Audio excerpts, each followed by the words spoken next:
Di antara akhlak tercela adalah perbuatan curang, bohong, dan khianat. Sekarang ini perbuatan curang, perbuatan khianat sudah menjadi fenomena yang akut terjadi pada perilaku masyarakat kita.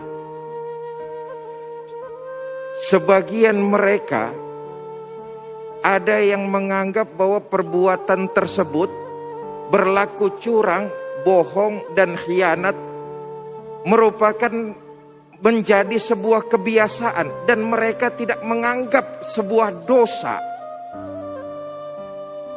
Orang-orang yang berlaku seperti ini lemah jiwanya, murah harga dirinya. Perbuatan curang, perbuatan bohong, perbuatan khianat yang dia lakukan dianggap sebuah kebiasaan, bukan merupakan sebuah dosa. Na'udzubillah, summa na'udzubillah. Yang lebih miris saudara, perbuatan curang dan khianat dilakukan di tengah musibah pandemi yang melanda bangsa kita. Luar biasa keji, luar biasa kejam. Mungkin karena ingin mendapat finansial yang berlebihan, karena ingin mendapat keuntungan yang banyak, lalu tega menari di atas penderitaan orang. Tengoklah kasus belakangan ini yang terjadi. Oksigen yang naik berkali-kali lipat. Obat, vitamin yang lenyap dari pasaran. Lalu belum lama ada kasus krematorium. Jenazah COVID yang ingin disemayamkan dimintakan uang jutaan bahkan puluhan juta. Perilaku-perilaku curang dan khianat semacam ini Allah mengancam betul. Tempatnya adalah di neraka wel. Bapak Ibu, saudara-saudara, para pemirsa yang saya cintai, jangankan dari sisi agama, dari sisi manusia yang fitrahnya lurus, perbuatan curang dan khianat adalah perbuatan yang keji dan durjana. Karena itu manusia yang fitrahnya lurus pasti menentang perbuatan-perbuatan tersebut. Apatah lagi dilakukan dalam kondisi yang negara kita sedang mengalami musibah. Saya katakan di awal tadi, mungkin keinginannya dapat harta yang melimpah, keuntungannya yang banyak, lalu berlaku curang, mengambil hak orang lain yang memang bukan haknya, berlaku curang. Bapak Ibu, saudara-saudara kaum muslimin yang saya cintai,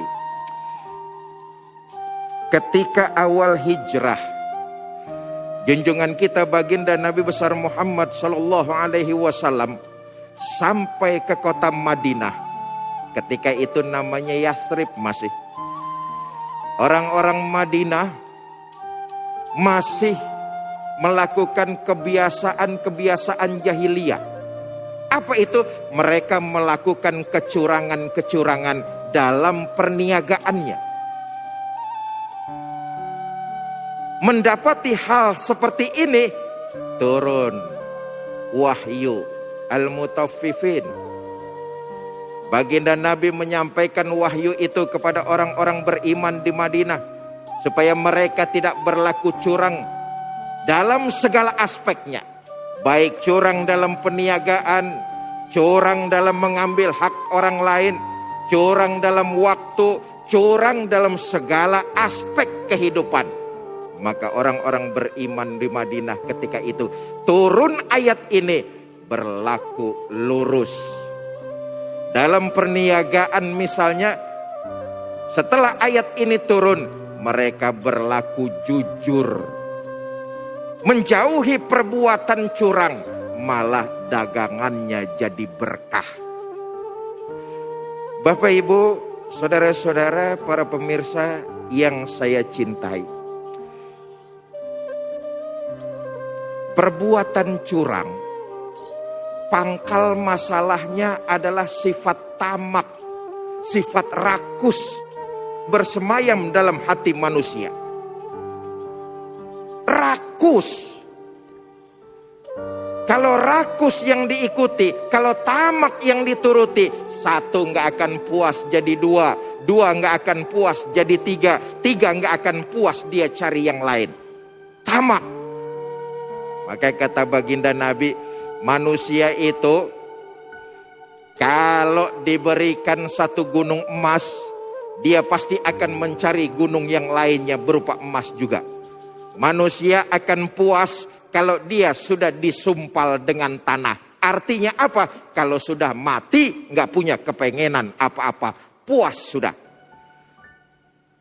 Pangkal penyakit ini adalah penyakit tamak, melahirkan kecurangan-kecurangan. Pengen cepat kaya, lalu bohongin pembeli, harga di markup sedemikian rupa. Pengen cepat berharta, krematorium, lalu disulap menjadi ladang uang. Orang yang kena musibah dipinta puluhan juta rupiah. Pengen rumah mewah, pengen uang yang banyak, lalu menghalalkan segala cara berlaku curang. Karena itu Islam mengancam betul pelaku perbuatan curang, tempatnya adalah neraka jahanam. Saudara, di neraka jahanam itu ada jurang. Maka suratnya yang turun adalah Al-Mutaffifin. Fawailul lil mutaffifin. Wail itu celaka. Jurang yang ada di neraka jahanam itu neraka wail. Lebih dasar lagi. Begini. Kenapa seseorang itu berlaku curang? Pertama, kemungkinan imannya lemah.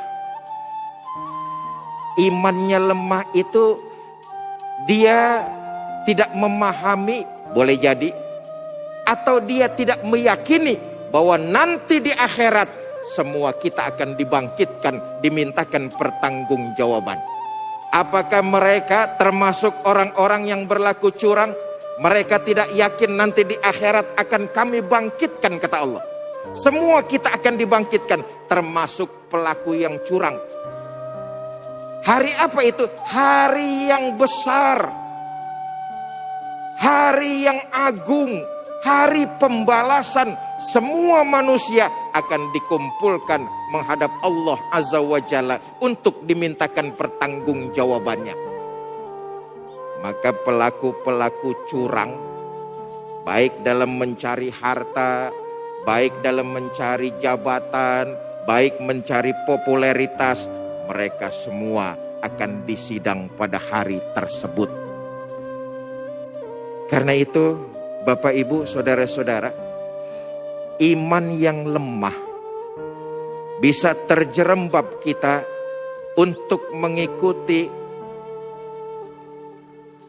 sifat serakah, lalu melakukan perbuatan-perbuatan curang yang merugikan orang banyak.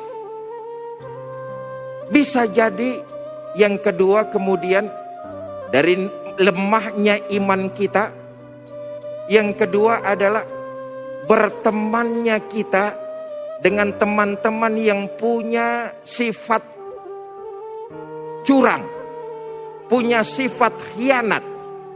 Sebab jangan salah Bapak Ibu saudara-saudara, teman itu sangat mempengaruhi dan membentuk karakter kita.